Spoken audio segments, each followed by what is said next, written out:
want to try and do some good things with this, Dale. I've been doing a chronicle on this every day. I love it. I wanted to talk about that. So tell us about that.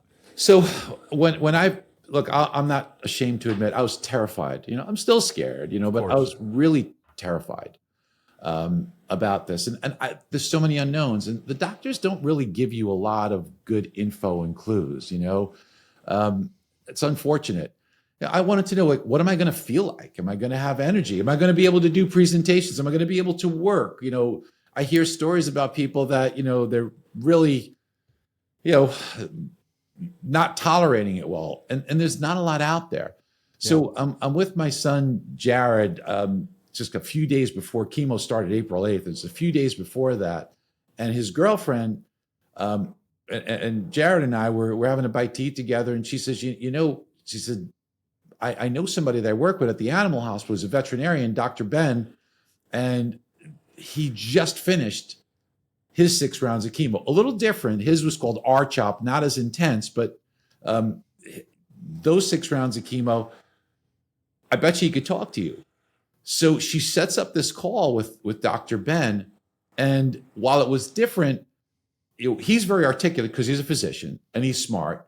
So I was able to have a really meaningful discussion with him. And I got off the phone, Dale, and I was like, okay, I can do this. So it gave me courage. It gave me strength. And I thought about it. I said, I want to make this happen for other people, because I got lucky that I was able to talk to Dr. Ben, and I was terrified going in. I bet you people, their families, they're scared, they're nervous. It's the unknown. What if I did a chronology of what to expect every day, and then little tips of what to do? Like every Monday afterwards, I have to get this shot of Udenyca to build up your white blood cells. Well, it's freaking unbelievably painful a few days later, because what it does is it makes your bone marrow create white blood cells. I thought I was having a heart attack a couple of days later. And then your lower back, I was to the point, I got a high pain tolerance. Dale, like you, we're road warriors. In the many years that we've been speaking, you got to deal with all kinds of stuff and still, travel, get on stage. So you can deal with a lot of dings, right? I'm pretty durable.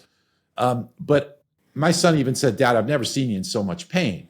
So I discovered that the doctors won't tell you this, but if you take Advil, a pretty high dose of Advil, if you could tolerate it, that will really help you manage it. So little tips that you could give along the way, how you feel, what to do, so I'm trying to do that for other people. And well, I go through this and I kind of show you day by day, what this is like. And I'm, kind of give this, each day is about a minute or two. So there's just a couple of short snippets just to show you. And in this one here, just disconnected the bag. And I was just reflecting on, how grateful I am and the things that we take for granted, just being mobile and, being able to sleep and, be able to turn around or get up without being attached to this, or take a shower without gymnastics. And, I talked about something that evening as I recorded this, and I looked at a picture of myself, in the not too distant past. And I thought to myself, I said, wow, how lucky were you in that photograph? Right then and there, you didn't have a care in the world. And while, of course, we think we've got these issues, we think we've got these problems, sure, business is slow, this and that, you really have no troubles in the world. No, because none. things could get so much worse.